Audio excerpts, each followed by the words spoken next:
It's time for Michigan's retirement coach, Mike Douglas. Glad to have you here with us alongside Michigan's retirement coach, Mike Douglas, certified financial planner, here to share his insight on the things he wants you to know about, opportunities, ideas on what you should be working on as you get closer to retirement. MichigansRetirementCoach.com is where you can start the conversation with Mike and his team. Don't forget to subscribe to our YouTube channel. Just, again, search Michigan's Retirement Coach on YouTube. You can find us there. And, of course, we've got links posted in the show notes. If it is easier for you to click on, you savvy and wise financial internet seeker, podcast listener. Look at you. You're already making good choices. You're already taking steps towards educating yourself, which is, I think, putting you far ahead of the curve as most Americans. Yes. Who just stick their head in the sand and say, nope, don't want to deal with that. Very stressful. No, That's why I love the podcast space. It's information junkies. It's my people. It's people who don't want to be sold. They want to be educated and informed and then make good decisions. I love it. Mike needs to have a whole nother YouTube channel just about all the different things that he likes to fill up his brain with in the way of can talk. Random facts and knowledge. But today, I want to talk to you about pensions, specifically you being Michigan's retirement coach, because of some information speaking about pension holders in Michigan and laws that have been coming out. Or I guess it's not necessarily law. They're investigating some ideas as far as Michigan pensions go. Yeah. So step one, if you have a pension, congratulations, because so few people have pensions anymore. However, they come with their own set of worries because, as we've seen in news cycles in years past, of pension programs that turn out to be poorly funded and they just all fall apart. And teachers, government workers, hardworking people that relied and depended on get completely screwed in their retirement years. So that's another thing to worry about. Federal and state government employees, they don't have as much to worry about, but we're hearing, this is exactly what I wanted to ask you about. The states of Michigan and Wisconsin specifically are now investing in Bitcoin for their pension programs. That has got to make people, I would think, be like, what? Just because we've all heard about Bitcoin and it's here to stay, et cetera, but do we really trust it to be part of our pension and retirement plans at this point yet? So the people who are concerned are the people who don't like Bitcoin anyway. Okay. Right. So again, there's different camps of people. And if you try to think of it as, and I'm trying to think of the nicest way to say it, but like the older guard are the people who have pensions. Most people 40 and under will never have a pension. Right. It's gone for you. Unless you're a federal employee, but yeah. Right. And eventually, even then, at some point, they're going to go away from They're going to go away. Yeah. They're going to say, we're going to pack your 4057 or your 403 or your TSP, and that's going to be it.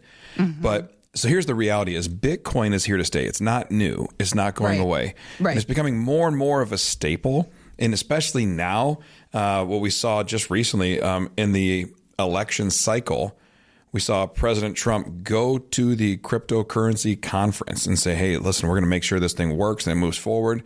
And you've seen a huge swell even since he won the election. It's a real thing. It's becoming heavily traded, and it's been fully adopted by the stock market. It is fully integrated. Okay. So it is not going away. Right. However, people are seeing it as a long-term commodity, not as a stock. Well, if you think of like buying gold as a hedge or buying different things, but it's different than gold. It's different than it's a whole new space. There's a guy named Michael Saylor. He manages MicroStrategies. I just saw him on a podcast on Monday. And it was interesting as he's talking through, he gave the best analogy I can think of. He said that, imagine you have the opportunity 100 years ago to invest in real estate in Manhattan. Wide open space, right? You could get all this stuff. And he said, why do you think it's a great space? Well, because if you knew now, right? Like we know now, Manhattan's a great place to invest in real estate. It's incredible. But 100 to 150 years ago, if you could have bought up all this real estate, at the time you could get it for pennies on the dollar. They showed this great chart of like how much we paid for Alaska, how much we paid for all these different things, and how they've vastly appreciated. And if you bought real estate in Manhattan, well, right now, cryptocurrency and specifically Bitcoin, in a lot of people's mind, is the real estate in Manhattan 100 years ago. Okay. It's a long-term play. It's going to create massive growth over the years. The more substantiated it gets, the more real it gets to the broad markets, the better it will do. And it'll become more stable. So there's a lot of good opportunity there. And what people are doing is saying, all right, well, normally we keep so much in cash, so much in bonds, so much in this and treasuries. They're using this as a long-term play. So pension funds are starting to step into it. I mean, the federal government has a reserve of Bitcoin. They have a big chunk of it. It's not a new thing. And so this will be part of the thing moving forward. It's hard for people who don't understand it to grasp onto how you can invest in nothing. Yeah. Right. But it's a reality. It's an exchange. It's a commodity. It's just not a physical piece of gold. It's a digital commodity. It's very unique. I guess, we could kind of say the same about like the American dollar, right? Like the idea of, is there gold to back up the dollar stashed somewhere? Nope. Not anymore. We're, if that's the case, we're $36 trillion of gold in the hole, right? Like when we print debt, when we create new debt, it's not based on anything other than agreement that we just owe more money. Okay. And that hopefully somebody will buy it and then we'll pay interest on the debt and it's a whole thing. So we already operate in a largely digital currency space. But you and I don't get to do that. Just the federal governments and national governments get to do that. We still have to operate as, if I don't have money in the bank account, I can't go buy groceries. That's how we have to operate. Right. So it's a realistic thing that's sticking around for a long time. There's a lot that goes into this, but let's talk first about if you have a pension, like state of Michigan, state of Wisconsin, they're starting to add it in. It's not something to be afraid of. I wish that they would add it to the 401k plans. That way, if you're a 25 or 30-year-old and you have a 401k, can they have a sleeve in there like iBit or something that says you can buy into Bitcoin? Because you've got 30 years on your side, let it run, let it do its thing. Yeah. I hope they start adding it. However, you're trying to get a fiduciary-based 401k plan to offer you the most speculative and what they see as the most risky thing you could possibly do. Yeah. Yeah. However, you can buy into real estate investments inside of your 401k. So if they could just see it as Manhattan, right? As if they could see it that way, it'd be a beautiful thing. Okay. But that's the way it works right now. There's also a shift away from pensions to begin with. So if you're in one and you get one and you see Bitcoin showing up, don't worry. It's a sleeve. It's a small sleeve that they're starting to invest in a little bit and build a reserve of it. And the reason being, as Bitcoin appreciates in value significantly, it grows the position really nicely for the pension fund. Eventually, that could be converted back to dollars, or it can just stay in Bitcoin. Okay. So nothing to worry about there. Yep. The bigger issue is our pension's going to be around for the long haul. And I would say probably not, because the amount of people who have pensions today, it's about 70% less than those who had pensions 40 years ago. So if you kind of expound that out more and more, there's more people in the country, we're living longer, and hopefully with medical developments and better health and nutrition, we live longer and longer. So therefore pensions are a worse idea. And we don't work for employers as long. So they don't want to give you a lifetime pension. Right. All those things factor in to say we're going to get more and more 401k, 403b, 457. IRA type accounts focus. Yeah. And if you have a pension, they're going to start trying to buy you out with a lump sum. And should you take the lump sum or not? That's a great question.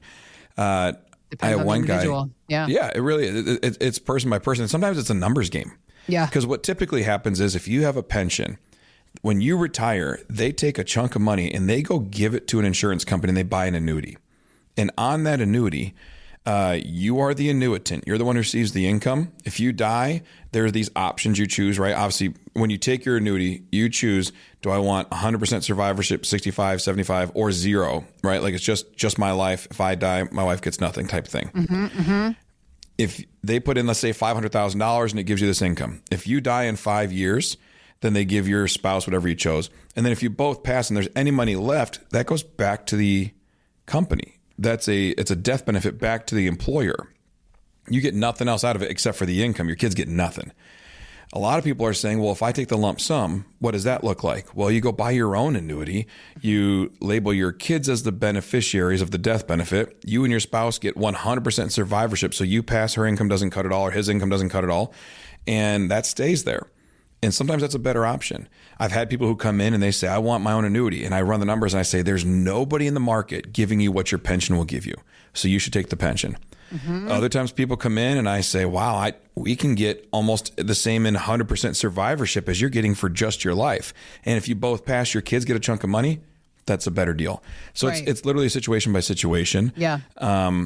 And so I think that's something to be aware of, is that Okay. sometimes the lump sum's a better deal, because you can take it and it might not even take the whole lump sum to get the same income.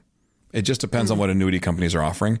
Okay. And also there's good and bad and ugly annuities. There's wonderful ones. There's ones that just shouldn't be bought, in my opinion. You got to find the right kind, what makes sense. Depending on your age, how long you're waiting for income, the company you would use would change. There's a lot that goes into it. So number one, cryptocurrencies being in a pension fund, I don't think is a bad thing. Okay. I don't claim to know everything about Bitcoin. I've done a ton of research into it. I believe and I own some. Like, I think it's a good thing for the long haul. However, I understand why people are frustrated. They feel like I don't have any control. I don't understand it. And they're now putting risk in my pension. They cannot put in enough risk because they can't put in too much risk. They're regulated in how they're invested. There's a person that's called a 338 fiduciary. That is the person who chooses what goes into your pension funds. They have to choose based on your best interest. So if they're putting in some Bitcoin, they have run analysis that says it makes sense to have this much in out of the whole thing. Okay. So don't stress or risk over it, but they will provide you with things to make this thing fly and stay sustainable. And if they can get a commodity to run at the rate Bitcoin does, it's a nice thing for the pension plan long term. So that's a good thing. Okay. Got it. All right. So all of that said, according to the world, according to Mike Douglas, we should not be so worried about Bitcoin getting added into pension plans. The idea of it seems to me like the bigger issue for all of us when it comes to financial circumstances and particularly retirement financial planning. We have so much, there's such a vast lack of education. Yeah.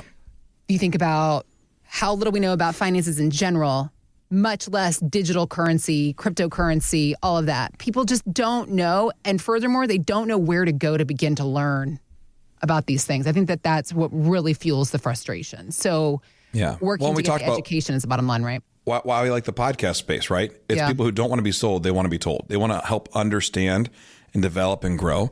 And then from there, they can say, oh, okay, well, what else can I find that helps me understand my worldview of this position, right? So when Bitcoin first came around, I thought it was, so in this space, there's always these Klingon parasitic like side things that come along. Think about like I don't know if you guys remember NFTs, or maybe you don't know about NFTs, but basically it was this idea of selling digital art for ridiculous amounts of money. Very weird. Yeah. All the rage in 2020 and 2021. It's basically dead. It's a dead industry. People lost millions and millions of dollars basically overnight because it wasn't real. Right? There is a reality to cryptocurrency. In the late 90s, when PayPal was becoming popular, or it was emerging onto the scene, I remember everybody saying, no, I'm not going to transfer money digitally. I'm not giving my credit card or my bank account number to some software. eBay said, I think it's a really valuable tool and it's going to be the way we exchange things in the future. So they bought PayPal. Not surprisingly, it's still around and we use it all the time. All the time. And you know what you can buy in PayPal? Bitcoin and cryptocurrency. So these worlds will collide and they'll keep developing over the years. Yeah. But it's about finding good information. That's why we tell people, subscribe to this content, subscribe to what we do, because we're trying to help you stay informed. If you have questions, reach out and let us know, and we'll try to have these conversations with you one-on-one. But keep researching, keep digging. We have a website, michigansretirementcoach.com. There's a button that says start your retirement roadmap today. If you have questions about how these things affect you, are my pension plans solid? And maybe you have a situation where you have an opportunity for a lump sum versus a pension. What should I take? We can run those analysis for you. Because again, the whole goal, I feel like we all sleep better if we're confident in our decisions. If I feel like I made an informed decision, not I was sold a product. That's the whole thing. People, if you feel like someone sells you a car and it has issues, you go, I didn't want this stupid thing anyways. It's a lemon. That's why the guy sold it to me. But when you research and you find the car you want and you walk onto a car lot and you go to the salesman and say, I'm getting that car. I want that car. Here's the fair price. Here's what's going for on cars.com. Here's this. Here's that. You're in a position of power because you're well informed. And that's what we want. And all of a sudden, then you drive that car home going, I did my job. I showed up. I was prepared. And I got what I needed for my family. That's the position we want to be with our finances. Do the research, learn what you can, reach out. We'll have conversations to help you understand more and more. MichigansRetirementCoach.com.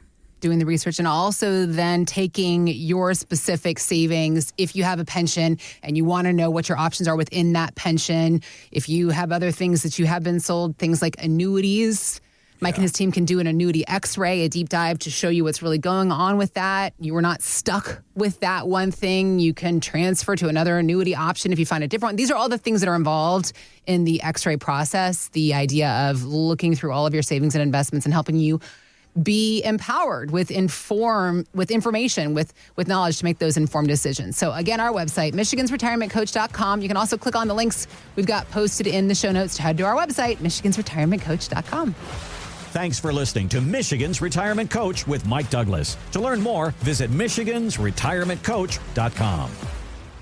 Michael Douglas is an investment advisor representative of Stewards Wealth Planning, LLC, a registered investment advisor. Financial professionals are not licensed in all 50 states. To find out if Michael Douglas is licensed in your state, please call 517-323-7526. Stewards Wealth Planning, LLC is not affiliated with nor endorsed by the Social Security Administration or any other government agency and does not provide legal or tax advice. Annuity guarantees rely solely on the financial strength and claims-paying ability of the issuing insurance company. By contacting us, you may be provided with information about insurance and annuity products offered through Michael B. Douglas, NPN number 9650939.